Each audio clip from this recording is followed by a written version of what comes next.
So I'm getting ready for our men's group this weekend, and I wanted to read you guys something from one of my favorite books called The Last Arrow by Erwin McManus.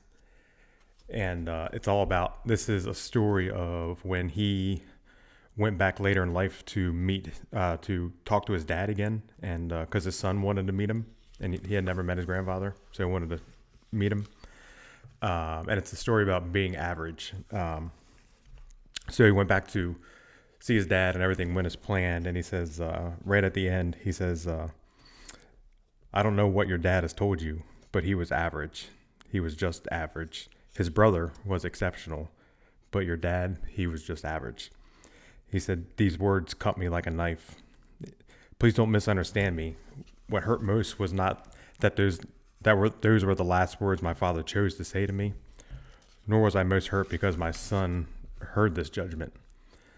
What cut me deepest was a terrifying case that Bill McManus was right, that I was just average. I wasn't a C student. I wasn't a D student. I wasn't second string. I was at best third string. The painful truth is that average had always eluded me. It seemed to always be dividing towards the bottom. I was never picked first, nor second, nor anywhere in the middle. I was always literally the last player picked. And it goes on to say, I do not believe anyone is born average, but I do believe that many of us choose to live a life of mediocrity. We might not be convinced of this, but our souls already know it's true, which is why we find ourselves tormented when we choose lives beneath our capacities and callings. There are two ways of hearing the indictment, you're just average. One way of this is a sentence of essence, that you're just cut from an average cloth.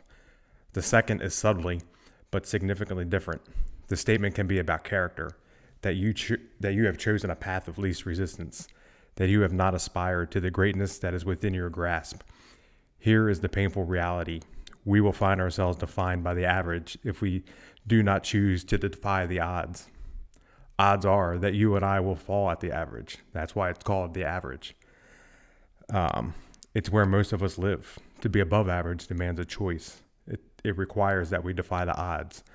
You have no control of whether you have been endowed with above average talent or intelligence or physical attributes. What you can control is whether you choose to live your life defined and determined by the status quo. Even when the laws of averages works against you, you can still defy the odds. Then he goes on to say, I will take absolute control over my personal responsibility to develop and maximize whatever potential God has given me for the good of others. We can refuse to be average. We must refuse to be average. Average protects us from the risk of failure, and it also separates us from the future of greatness. This book is not about holding others to the standards you have set. This book is about not underestimating how much God intends for your life. You may be doing things today that you needed to quit yesterday. There may not be anything worse than winning a battle you never should have fought. I'm equally certain that most of us underestimate how much God actually wants to do in our lives and through our lives. And there's more to that. There's a cool story about the prophet Elijah in there after that, which I'm going to say in the men's group. But pretty cool about just being average, and that stuff cuts like a knife. And but that's the thing, you have to choose to be better.